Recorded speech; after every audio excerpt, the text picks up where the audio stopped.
So after the last episode I recorded, I had a series of epiphanies that my mind was running through.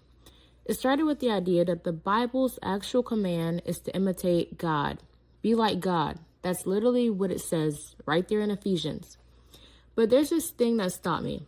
How do you even do that? Because if I had just told you be godly, you fill that in with whatever you already think your best self looks like. Everybody would.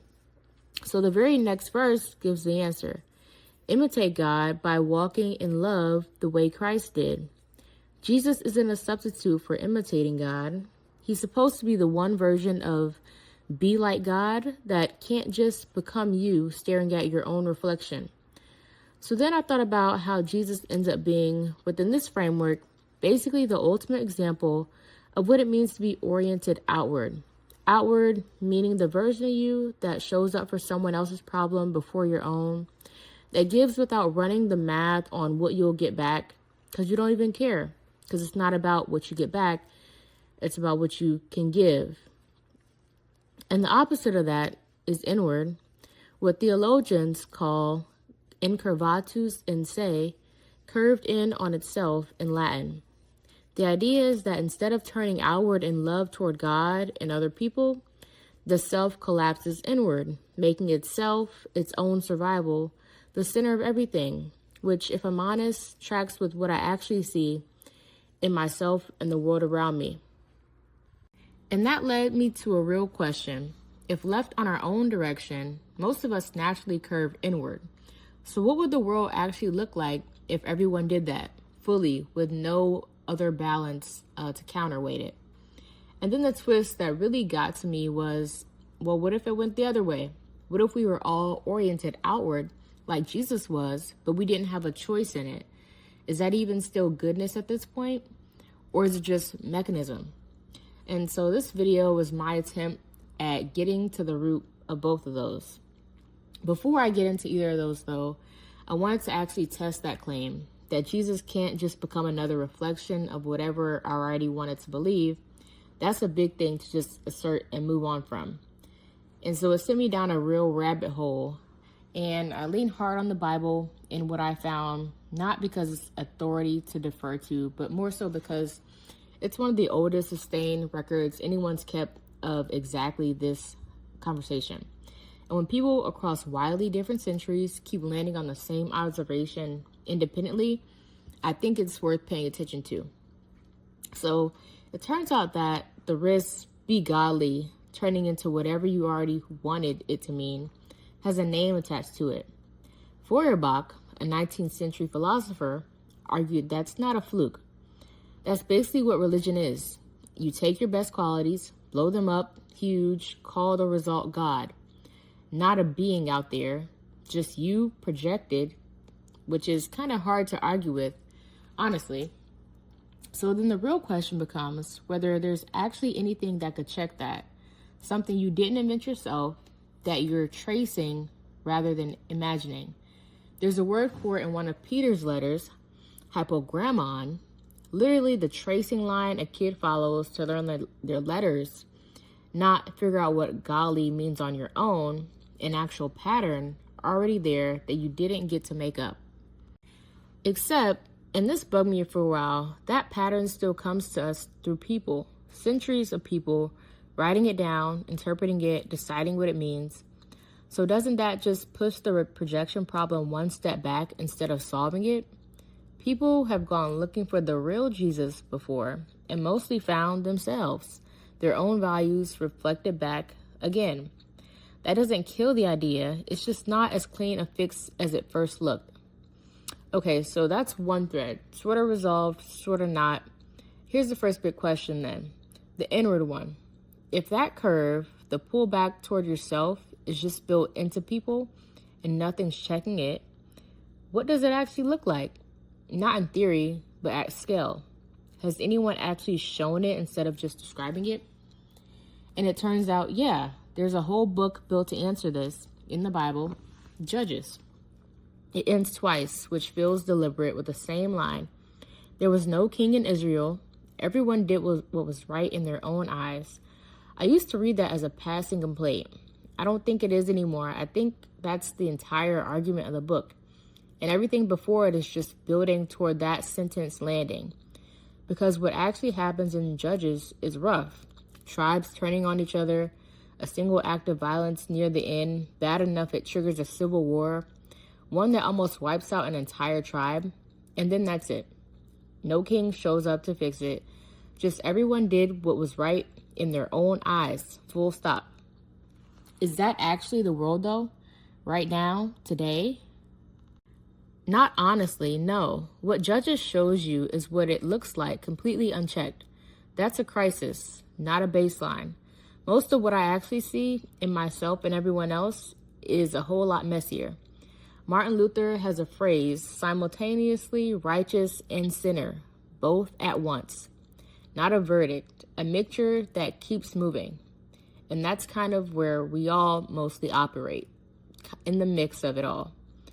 So maybe a more honest way to say this is what things tips toward. Wherever nothing's checking it, wherever accountability just quietly stops existing, that's where you start seeing pockets of it. Not everywhere, but always. But real when the conditions line up. Okay, so the second question, the one about whether it's still goodness or just a mechanism. What if it went the other way completely?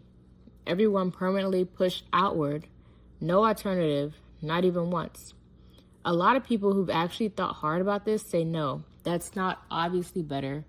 It might not even count as love anymore. C.S. Lewis makes the cleanest version of the argument.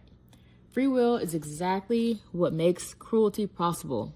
He's not pretending otherwise, but it's also the only thing that makes love actually mean something.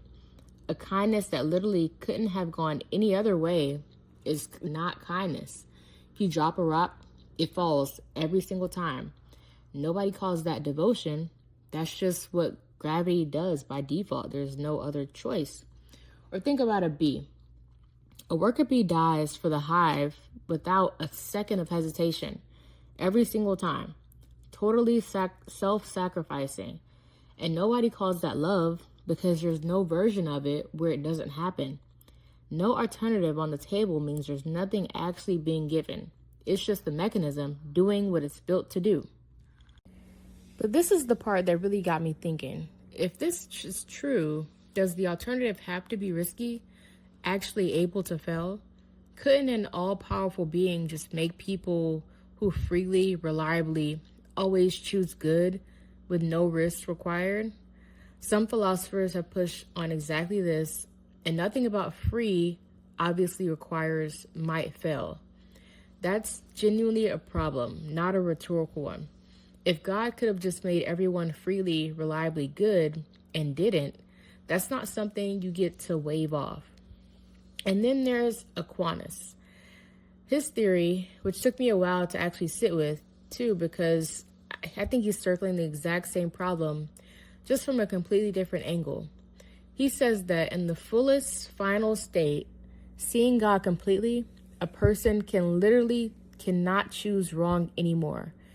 Not because their freedom gotten taken away, because once you see something that clearly, all the way, you can't unsee it.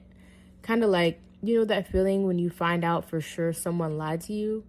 Not suspected, but you knew that they lied to you? You can't just decide to trust them the way you did before. Like that door's closed.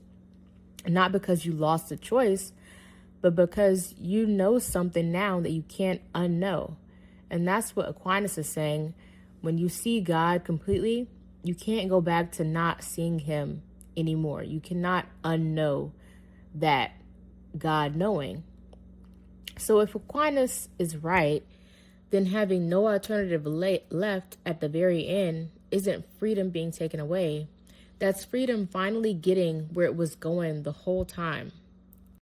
So where does that actually leave things? One part feels sort of settled, a person or a whole society left with nothing outside itself to check against doesn't drift somewhere neutral. Judges already showed what that looks like. Everyone does what is right in their own eyes.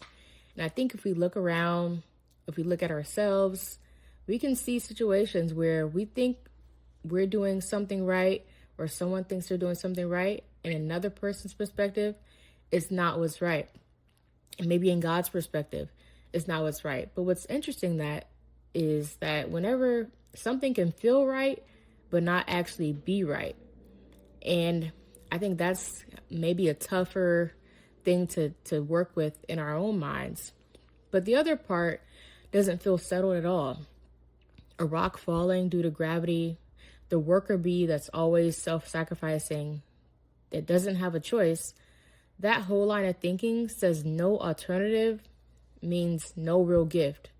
But Aquinas is looking at basically the same scenario and landing somewhere completely different. Which actually leaves me with two questions. The first one's about you specifically. Have you ever actually managed to will yourself out of being self-centered? Not perform it for a while, but actually change permanently through sheer effort and decision, moment to moment. Because if we're honest, most of us might try that, and it probably doesn't hold for long.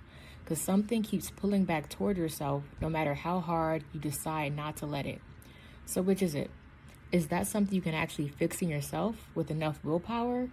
Or does it take something from outside of you, something you didn't produce and can't manufacture on your own, to actually move you? The second one's a little harder. It's about the people who love you. Think about whoever that actually is for you. Someone who's shown up for you, chosen you over and over again. Now imagine there was never a version where they could have chosen not to. No possible timeline where they walked away instead. Would you still call what's left love? Or would you know somewhere that what actually made it real the whole time was that they could have stopped and they didn't? If you made it to the end of this video, go ahead and subscribe to the channel. I'm happy to have you here. If this video made you think about something in a new way, something that you haven't, pictured it that way, go ahead and like the video, comment down below what that was, or even share your perspective on the question at the end of the video about love being a choice. If we don't have a choice, is it really even love still? I'm curious to hear your thoughts, and I'll see you on the next one. Thank you for watching.